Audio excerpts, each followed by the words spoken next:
Coming up on The World today. Cases emerge of police brutality amid unrest over the death of African-American George Floyd.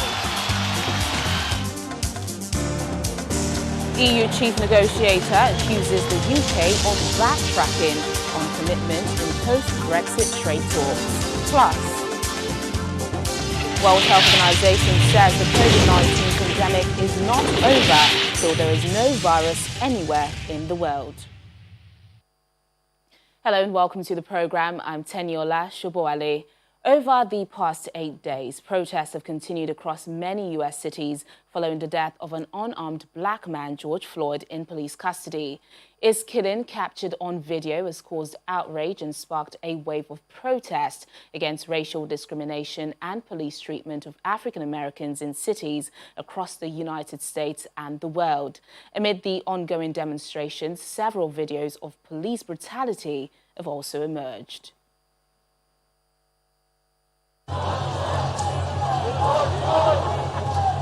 Several videos of police brutality have emerged during protests over the death of an African-American, Mr. George Floyd.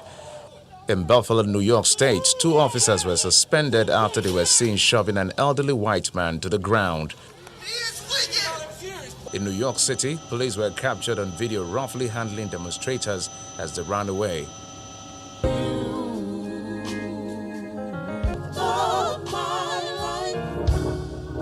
The report comes hours after a memorial for Floyd in Minneapolis, the city where he died at the hands of the police. Mourners gather inside and outside the North Central University in Minneapolis to honor George Floyd. The Reverend Al Sharpton, a television political commentator and civil rights activist, gave a eulogy at the service. What happened to Floyd happens every day in this country, in education, in health services, and in every area of American life. It's time for us to stand up in George's name and say, get your knee off our necks. The vast majority of demonstrations over the past 8 days have been peaceful, but some have descended into violence and rioting, with curfews imposed in a number of cities. After more than a week of protest, 4 Minneapolis police officers faced charges. Derek Chauvin, the white policeman who knelt on Floyd's neck, second-degree murder in addition to the third-degree murder and second-degree manslaughter charges. The other 3 officers faced charges of aiding and abetting murder. Our Washington, D.C. correspondent Maria Bird joins us now on The World Today. Maria, firstly, let's talk about this video that has gone viral, showing an elderly white man being shoved to the ground by 2 policemen. Just talk us through that. What situation is he in currently?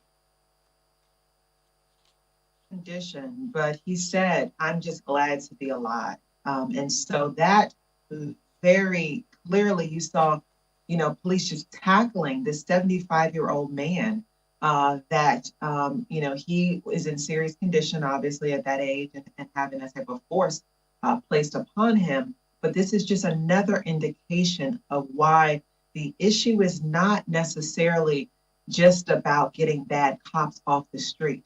This is about changing the systematic process for the use of force within the policing.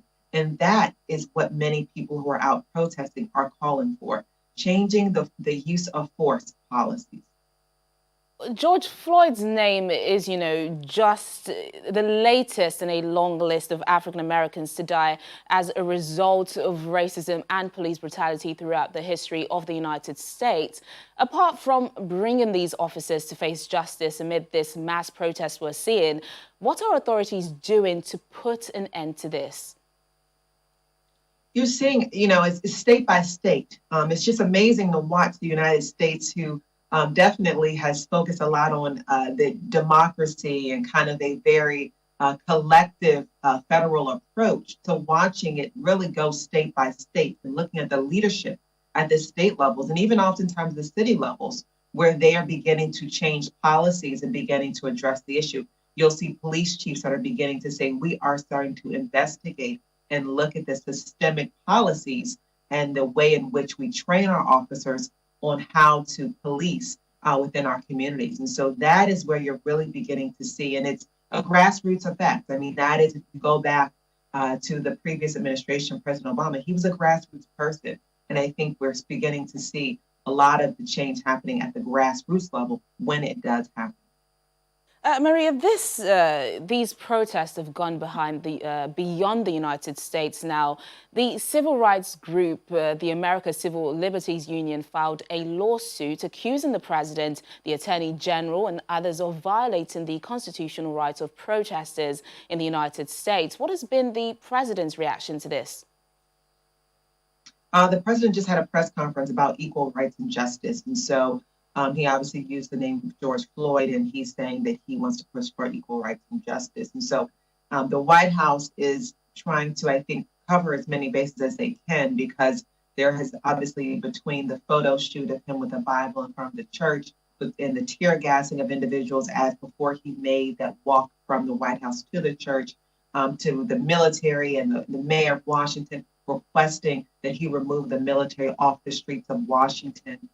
So there have been so many things wrapped around that are not favorable to his ideals around equality and justice. And so he just recently had a press conference to address some of that. And so we'll probably see, as days go on, a more formal addressing of the lawsuit, and we'll begin to see how the White House really stands as we are in very new times that are looking for real change as it relates to equality, justice, and most importantly, policing.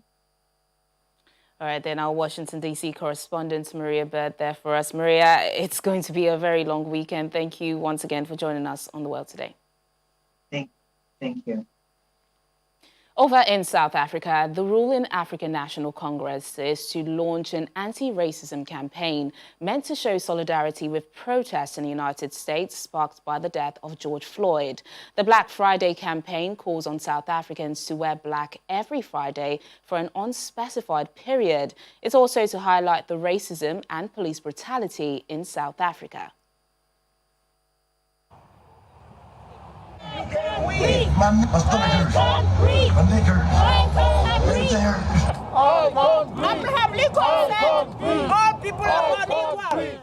The crowd gathered outside the United States Embassy in Pretoria, South Africa, was not a large one, but their outrage and messages were as loud as the thousands being seen and heard in the US and other parts of the world today. If America is killing black people, America is killing me. That young man, George Floyd, when he died, he was calling for his mother. I'm a mother. I've got only one son. If this had been happening to my son, I wouldn't stand by and look. That's why I'm here. I want America to know that I am pained by what is happening in America.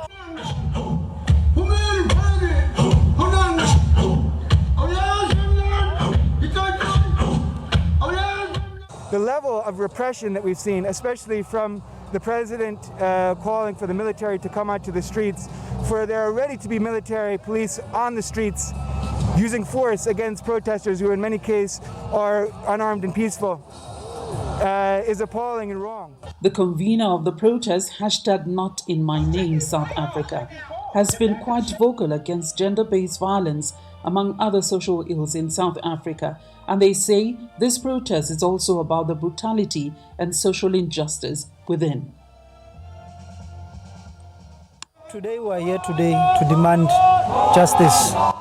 We want transformation. We want to see change, real change that is sustainable. We've seen the killings of our brothers and sisters during the national lockdown in South Africa, and we are calling for justice for them. Collins Khoza was killed by members of the SANDF. We're saying that his killers must be jailed and imprisoned for life. Secondly, and which is the significance of us coming to the US Embassy, is to say that we are in solidarity with the international outcry, and we identify with the Black Lives Matter movement that is in the United States of America. Added to this and other forms of protest against the killing of George Floyd in the US, South Africa's ruling party, the African National Congress, and its alliance partners have launched an anti-racism campaign. South Africa is standing to be counted. The USA and its African American community in particular had played a critical role against our own struggle against the institutionalized racism of apartheid. We must, as a nation, add our voice in solidarity to their call that Black Lives Matter. The official launch involves a ceremony addressed by the President, Cyril Ramaphosa, on Friday night, which flags off a Black Friday campaign where people will be required to wear black every Friday for the next 3 weeks in solidarity. From Johannesburg, South Africa, Betty Dibia, Channels Television News. Now, Australian police are seeking to stop a Black Lives Matter protest from going ahead in Sydney this weekend, saying it poses coronavirus health risks. Thousands are expected to attend the rally in solidarity with US protesters and to express anger about Indigenous deaths in Australian custody. But New South Wales Police has applied for a court order to halt it. Australian Prime Minister Scott Morrison has also criticised the protests.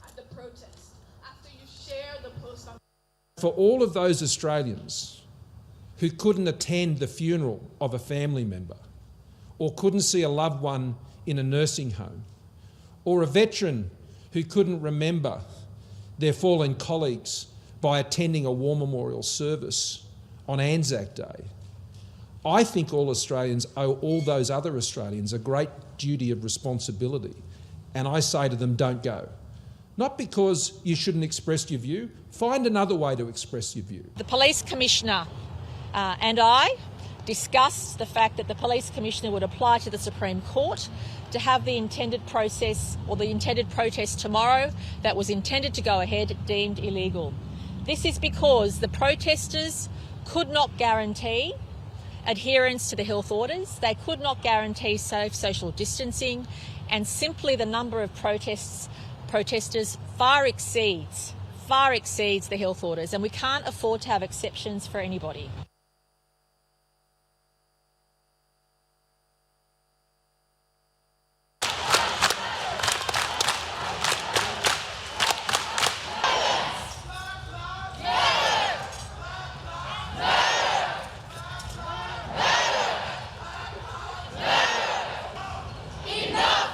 Well, protests have been going on around the world and many are planned for this weekend.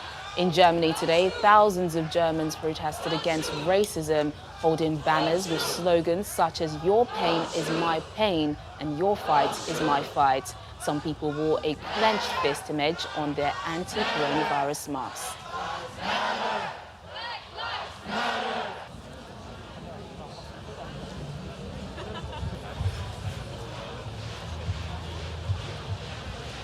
Black Lives Matter! Black Lives Matter! Black Lives Matter! Black Lives Matter! Black Lives Matter! In Britain also, a small demonstration in solidarity with the Black Lives Matter movement was staged in London. About 70 people observed social distancing as they protested in the Trafalgar Square. Many wore masks and some knelt down. Authorities in some countries have objected to the rallies on grounds they may heighten risk of COVID-19 infection, like we mentioned earlier in Australia. But protesters say the demonstration had been conducted safely in London, highlighting instances of social distancing being breached across the nation. A lot of uncomfortable conversations that people have been avoiding because it's unpleasant, it's not fun, and it can create tension, whether that's in your family or with your friends or in your workplace. But there are conversations that need to be had if we want to avoid things like this happening in the future. If we want to create reform, if we want to finally create a kind of society where black bodies are treated equally. Still ahead on the program.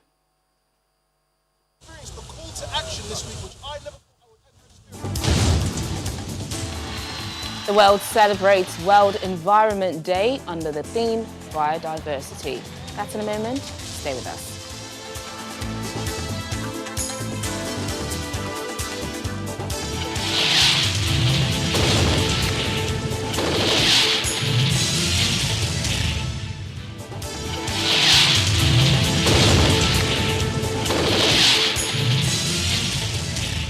Thanks for staying with us. EU Chief Negotiator Michel Barnier has accused the UK of backtracking on commitments on fisheries and other issues in post-Brexit trade talks.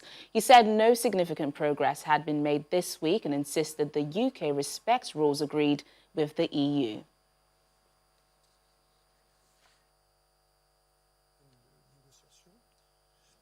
Ma responsabilité sous l'autorité de notre présidente Ursula von der Leyen vue est telle qu'elle est possible dans l'accord de retrait et notre porte reste ouverte. Law must be applied. That seems to go beyond a robust. Now to our COVID-19 pandemic coverage. The World Health Organization says some countries have seen upticks in COVID-19 cases as lockdowns ease and populations must continue to protect themselves against the coronavirus. Meanwhile, some EU states have reopened some of their borders, while in the Middle East, authorities have reopened places of worship. The World Health Organization says the battle against the coronavirus pandemic is not over until there is no virus anywhere in the world. As countries around the world ease lockdown restrictions, the UN agency says some countries have seen upticks in cases and populations must continue to protect themselves. Indonesia's capital, Jakarta, has opened its mosques and other places of worship for the first time in 3 months. Those attending mosques are required to bring their own prayer mats and abide by social distancing rules with temperature checks at the door. Indonesia has been the hardest hit country in East Asia outside China from the pandemic, and Jakarta has been the epicenter of the outbreak with 7,766 cases and 523 deaths. In the Middle East, mosques also opened their doors to worshippers for Friday prayers in Saudi Arabia and Jordan for the first time since those governments imposed nationwide lockdowns to curb the spread of the new coronavirus. Saudi Arabia's mosques have been open since Sunday, but this marks the first Friday prayers where thousands of worshippers usually pray at the mosques. The elderly, children under 15 and people with chronic diseases are banned from attending. Turkish President Recep Tayyip Erdogan has U-turned on plans to reintroduce a lockdown in some cities, saying the country needs to avoid the social and economic consequences. In Latin America, Brazil's death toll has now surpassed Italy's to be the third highest in the world at over 34,000. The figure comes behind the US and the UK. Spain says it will begin opening up to foreign tourists from July the 1st. The clarification comes after the country's tourism minister initially said that restrictions on land borders will be lifted from June the 22nd. Meanwhile, the EU Commissioner for Home Affairs has called on states in the bloc to reopen their internal borders by the end of this month. Finally, in England, the government says face coverings will be handed out for free at a selection of tube and bus stations from Monday, following the announcement they will become compulsory on public transport. Now, World Environment Day is celebrated on June the 5th annually to encourage awareness and environmental protection. According to the United Nations, the celebration of this day provides us with an opportunity to broaden the basis for an enlightened opinion and responsible conduct by individuals, enterprises and communities in preserving and enhancing the environment. The theme of the World Environment Day 2020 is celebrating biodiversity. Well, Caleb Adebayo, lawyer and team lead, Earth Plus, joins us now for more. Thank you so much for joining us on the program, Caleb. Thank you very much. It's great to be here. So the theme for this year's World Environment Day is biodiversity. What do you think the significance of this is? Okay, thank you very much, Teniola. since 1974, the world has celebrated World Environment Day, and for the World Environment Day for 2020, it was thought that we have come to a time where our biodiversity and the threat to it is both urgent and existential. And this was gleaned from the events that happened towards the end of last year into the beginning of this year. We had the Amazon fires, we had the Australian bushfires, we had the spread of the coronavirus. And all of these things just brought the world to see that indeed we have to start looking more closely at our biodiversity and how it has been affected by our activities. And as a result of that, the United Nations decided, let's talk about biodiversity this year. Let's talk about the plants and the animals that are around us, and even more because the Sustainable Development Goals, this is supposed to be the decade of action. 2020 is supposed to start the decade of action. And so for the United Nations, it seemed like a very good time to say, let's really look at the things around us that form our ecosystem, and let's see how we can mitigate the threats that are facing biodiversity. But what, in your opinion, are the biggest challenges to our biodiversity, I mean, in the world, and let's focus here in Nigeria today? The biggest threats, there are quite a number of them. First, I'll say is knowledge. There's a lot of lack of knowledge about what biodiversity really means to us. And even when it's mentioned today, there are a lot of flyers going around for World Environment Day today, and some people see it and wonder, what exactly is biodiversity? It sounds bio, and they're thinking something having to do with biology, some really serious concept. We don't even want to think about it. You bring bio, you bring diversity, but it's as simple as the organisms, the life that exists around us. So it just makes us to know that beyond humans, there are other life that exists on planet Earth that we must be conscious about. And so the first thing that people need to, the first challenge to people protecting biodiversity, or the first challenge that we have for facing biodiversity, is that people don't even know what it is. People don't even know why it's important. For instance, the honeybee is a very important species of living organism that we need, in fact, for our survival. Research has it that if we have the honeybee die off the earth, human beings cannot survive, because ecosystems essentially are interdependent on one another. And so first thing is people need to know, people need to understand what exactly biodiversity is and how it affects each and every one of us. Secondly, there needs to be a stepping back on how many things we eat and consume as human beings. So the level of consumption in Nigeria in terms of animals is another challenge to biodiversity. So you see people eating even what is really not meant to be eaten. And apart from the ecosystem challenges, it presents a number of health challenges as well. A few months ago, I witnessed in a video where a couple of people here in Nigeria were dragging a sea lion across the road, essentially to go and kill it for meat. And the sea lion is one of the most endangered species in Nigeria. And so I think those present two of the biggest challenges to biodiversity in Nigeria. Of course, we also have more macro issues like climate change and industrialization. Yeah. So much to talk about on this issue. Caleb Adebayo, lawyer and team lead of Earth Force. Thank you so much for joining us. Unfortunately, we've run out of time. Thank you once again for joining us on The World Today. Thank you. And that's the program today. Thank you so much for watching. I'm Teniola Shobowale. Bye for now.